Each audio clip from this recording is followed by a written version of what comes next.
You are reimbursed for what costs? Simply costs of preservation, transfer, you know.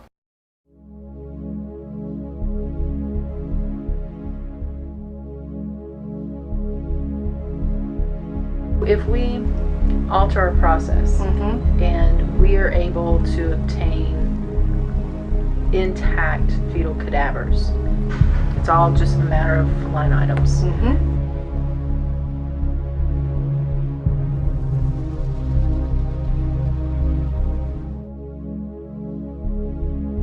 That would be $100 per specimen. 50 specimens per day would be $5,000 per day that Planned Parenthood was collecting from fetal tissue. Extrapolate that, $120,000 per month.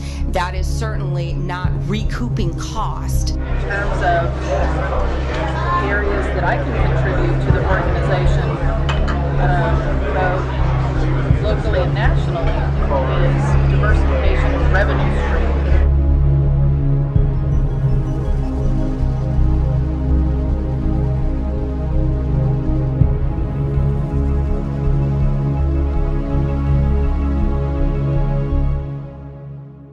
Well, so under the scope of where we probably have an edge over other organizations, our organization has been doing research for many, many, many years. And we've had studies in which the company, or in the case of the investigator, has a specific need for a certain portion of the products of conception, and we bake that into our contract and our protocol that we follow this. So we deviate from our standard in order to do that. Telling you this so then we can get creative about when and where and under what conditions can we interject something that is specific to the tissue procurement needs.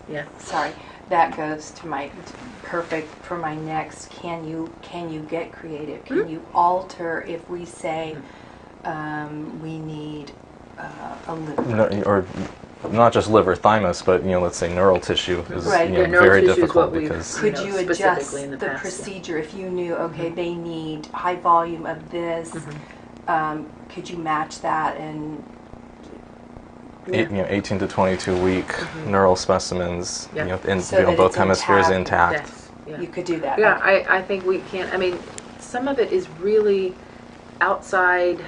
Some of it will be happenstance because sometimes as the procedure is happening, the procedure itself for the removal is generally standardized, and I'm saying generally loosely, generally standardized. And so just depending on the patient's anatomy, how many weeks, where it's placed in the uterus, we're going to potentially be able to have some that will be more or less intact, and then some that will not be. Right. So, but it's something that we can look at exploring how we can make that happen, so we have a higher chance. It'll probably also require a little bit of input from the doctors, because the doctors are the ones asking, directly doing that, and when it matters, in the cases of when it's mattered, and the physicians also need an intact specimen, they can make it happen. So we just need to figure out how that we can do this, under our project needs. How many providers practice in the second trimester? Oh gosh, that's a good question. Everybody that is here does. And really, specifically the later than 16-week cases, I guess. I want to say that we have six. 6 providers that go beyond 16 weeks. Oh wow. And that's something we'll have to discuss, with the docs and see how they can do it. Because some of our doctors in the past have projects, and they're collecting the specimens, so they do it in a way that they get the best specimens. So I know it can happen. The doctors were also doing research. Oh wow. Yeah. So okay, very good. I'm more on the business end of it, and I know that just going with the history of what's happened and wanting to not have that happen again. So for specific specimens, the compensation would be higher because we know you're going to run into problems. There's going to be more. How do we frame that so that we're not saying we're giving a higher. Yeah, we can work it out in the context of obviously the procedure itself is more complicated. So then anything that we integrate into that procedure without having you cover the procedural cost is going to be higher, right? So Right. anything of a higher gestational age, there's more opportunity for complication. There's more administrative time involved. Sometimes the procedures are longer. So then anything that we piggyback onto that for collection purposes, obviously, would have to reflect that additional time, cost, administrative burden. So that our compensation that's higher to you for our specific specimen intact could be built and into that's something that getting more information about it, as intact as you need, how we're going to do that. Then from there, when I'm working with our clinical trials and all of our additional specimen collection needs, I'm pretty bullish about getting as much information as I can prior to budgeting. Well, that your financial background, really, I think that's what you can see the benefit of this financially. Just having that background and seeing that there is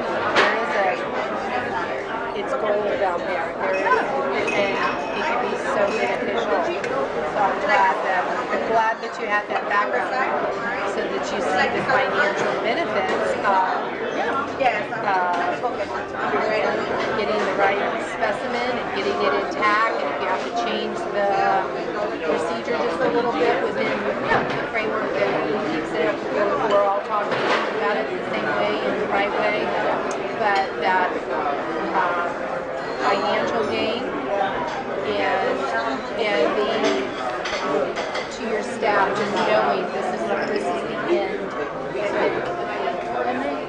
I think everyone realizes, especially because my department contributes so much to the bottom line of our organization here, even though we're one of the largest affiliates.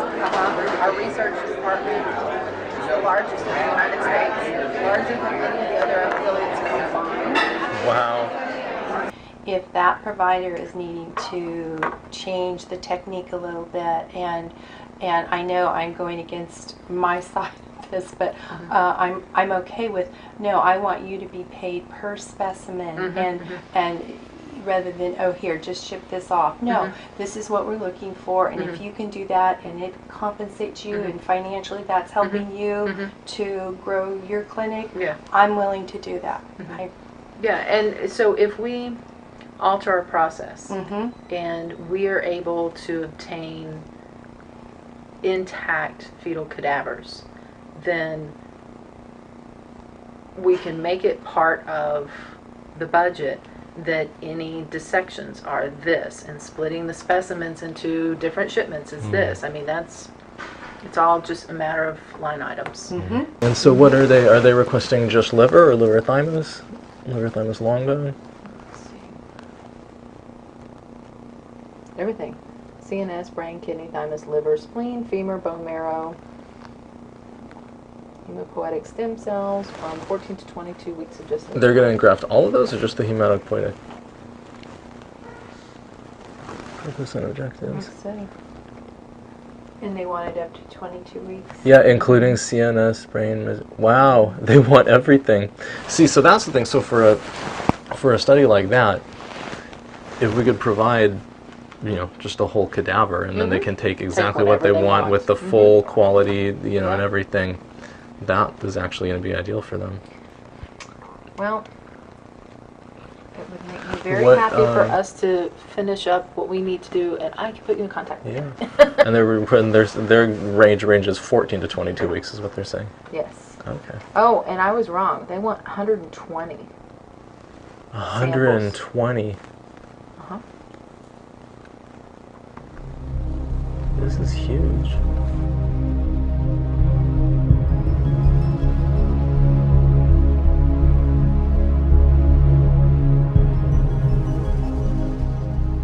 Are there any fresh specimens from today that we can still look at, or?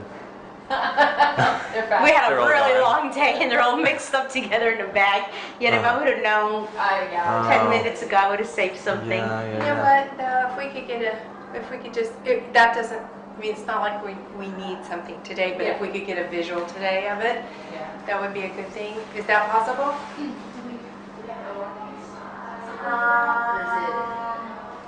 Yeah, let me see. Mainly, That one's probably frozen. what we're looking for is like a visual baseline of like intactness and everything, and what's that, just so that we know like, intact they are. Right. Yeah, they so like on a typical day, like kind of what that looks like, and then And what it sort varies of. like based on gestation. Sometimes they come out really intact. Do you want to do? You're not gonna see nothing intact today, because the way we collect the tissue, it Yeah. all gets collected into one container. We either, you know what? Is it cremation? What was the latest case that you did today? The latest case we did today was a 5 week and 3 days. No. Oh, the 20. OR. It was a 20. Oh, I know what you mean. Right. 20 station age. And that was one of the very first ones. So I'm assuming that one could almost be frozen. So we're oftentimes looking for liver and thymus are two of the most in demand. Yes. Excellent. All right. Here you go.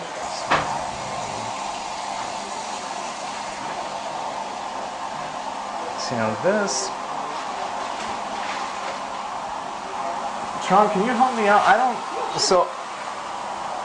I think this is lung, right? I don't Yes, think this is that's kidney. correct. Yeah, these are lungs because that's the correct. trachea in the middle Yes. there. These are. So the intestines right here. Right here. See? Yeah. This comes out, like I said, the organs come out really, really well because you can Right. see all the intestines Right. pretty much almost like And this is a intact. big placenta right here. Yes. Do you ever see thymus? In this case is really important. Whenever we do like the 20, 22 weekers we do, Uh-huh. you get a lot better. But it's difficult to find thymus at this gestation. Yeah. What is that age range? This is This whole this patient was like 18 weeks, I think. is this this is limb. Okay, Yeah. and this is like scapula. Yeah. The other thing that plays a tremendous part in this all is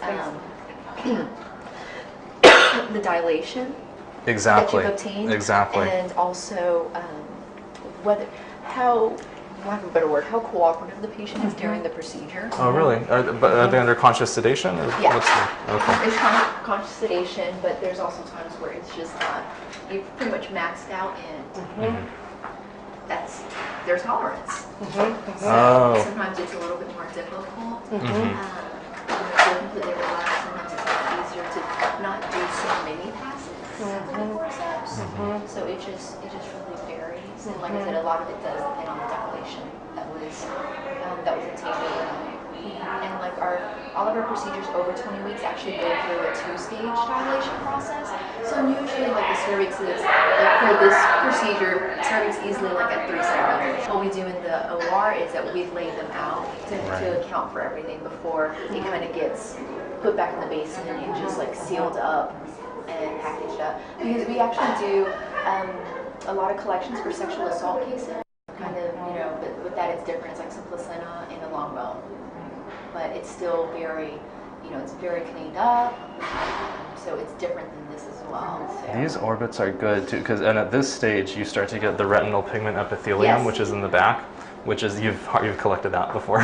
So all the orbits are so easy, like 95% of the They're time. easy to find too, even in the early gestation, because Yeah. you're just looking They for come the. out like firmer a month, I feel, because it whittles down some.